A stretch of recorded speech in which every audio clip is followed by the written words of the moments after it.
As President Barack Obama said days after the Tucson shooting, "There is nothing I can say that will fill the sudden hole torn in your hearts. But know this, the hopes of a nation are here tonight. We mourn with you for the fallen. We join you in your grief." Already, we've seen a national conversation commence, not only about the motivations behind these killings, but about everything from the merits of gun safety laws to the adequacy of our mental health systems. In order to prevent more tragedies like the Tucson shooting from occurring, the affirmative calls for a three-part plan to significantly reduce gun sales and ownership in urban areas. To reiterate the terms in today's debate, we define significantly as defined by Merriam-Webster Dictionary, to a significant degree or important. We advocate for an important increase in restrictions on gun sales and ownership in urban areas.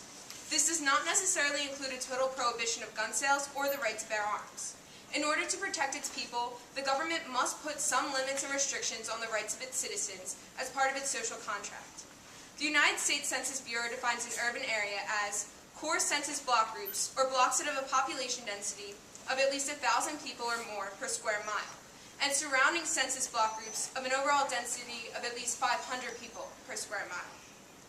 It is most important to increase restriction of guns in urban areas where the majority of gun violence occurs each year. The affirmative proposes the following plan to change the status quo of restriction of gun sales and ownership: more rigorous background checks, the implementation of mental health exams, and a limit of 3 guns per person. It is both reasonable, non-invasive to those who wish to use guns for recreational purposes, easy to enforce, practical, and most important of all, safer. According to the Christian Science Monitor, on January 12, 2011, no significant national gun control legislation has passed since 1994, when both the background check and assault weapon ban went into effect. Now, nationwide, guns are being allowed in new places, on Amtrak trains and in national parks. Meanwhile, the gun control group is on the defensive.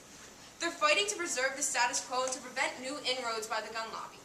For instance, bringing concealed weapons to college campuses, to taverns, and to workplaces. The assault weapons ban has been allowed to expire. The article further elaborates. The gun lobby paints those who support reasonable gun restrictions as simply anti-gun, a posse come to take away constitutionally protected firearms. However, in today's debate, we must realize that the support for reasonable gun restrictions is actually for the best interest of our nation's citizens. 30,000 people are killed each year due to firearms in the United States alone, not including the countless injuries. We cannot allow this to go on any longer when we can and should do something to stop thousands of innocent deaths a year. First, we will significantly increase restrictions on gun sales, with more efficient background checks and eligibility requirements. A buyer must have a coherent, logical reason to purchase a gun, such as a personal, recreational, or occupational use. In addition, all current guns must be registered. They must go through a government-mandated eligibility exam, which will include a more rigorous background check than before, followed by a mental health exam. More people will be used to enforce the background and mental tests and their accuracy. Though mandated nationwide, these tests would be organized on a more local basis to ensure further accuracy. Those with any history of being mentally unstable or previous record of unlawful violence or drug abuse will be prevented from purchasing a gun. This plan is not intended to remove any right to bear arms of law-abiding citizens, just to make sure that they do not fall into the wrong hands for the wrong purposes. While a landmark Supreme Court ruling in 2008 established an individual's right to bear arms, it did leave the door open for regulation. Goddard, a survivor of the Arizona shooting, explains the practicality and need for this plan. He straddles 2 worlds. He has exercised his right to bear arms many times, passing basic rifle marksmanship in Army ROTC, hunting, and target shooting at the range. But now he works for the top gun control advocacy group. In an interview, the young Goddard pointed to the opportunity for a new generation to learn that steps can be taken to restrict access to guns that won't in any way prohibit law-abiding citizens from owning firearms. When it comes to buying guns, he's amazed at how easy it is. He says it's like buying a TV or a sofa. For it, current background checks are a joke. Loeffner, the Arizona shooter, for instance, was able to acquire a gun despite his history of mental abuse and drug abuse. Unfortunately, we all know the dire results of that. Our plan would prevent this from happening.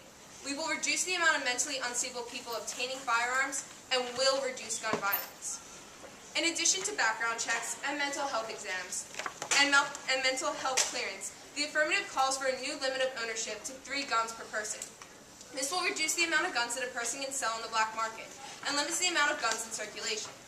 According to a decade-long study in Australia, removing large numbers of rapid-firing firearms from civilians may be an effective way of reducing most shooting from firearms. The negative side may argue that even with our plan, mentally unstable people and various criminals may still obtain guns on the black market and avoid all of our regulations. But because we are reducing the amount of guns sold per person, we will prevent the black market selling. With our new plan, we will crack down harder on the black market and have more rigorous background checks.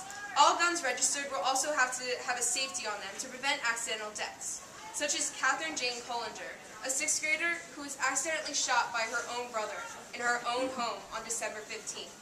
With these new precautions set into place, we will reduce the violence caused by accidental deaths as well.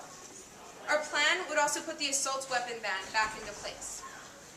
A limit of 10 rounds per gun clip would ensure even further precautions if guns do somehow fall into the wrong hands. This would have prevented Arizona suspect Lochner from buying gun clips that could fire so many rounds at once. This would have resulted in him hitting fewer people, as opposed to 20. The effects of our plan are simple: a safer society. Right now, there are thousands of people dying each year, innocent children lost, and mentally unstable people acquiring guns at their ease. Of 306 homicides in Philadelphia in 2010, 244 of them were committed using firearms. 15,000 kids are severely injured each year by guns, and an extra 3,000 are killed. With better gun restrictions, there were 0 deaths in Japan and 13 in Britain with use of firearms. In the U.S., 2,405 Americans have been shot dead since the Tucson shootings. The status quo the negative is offering is condoning thousands of U.S. citizens' deaths. We must keep guns out of the hands of those who will use it to harm others. By implementing significantly more restrictive policies to prevent this, we will prevent another tragedy like the Tucson shooting. We can have a safer tomorrow if we vote affirmative.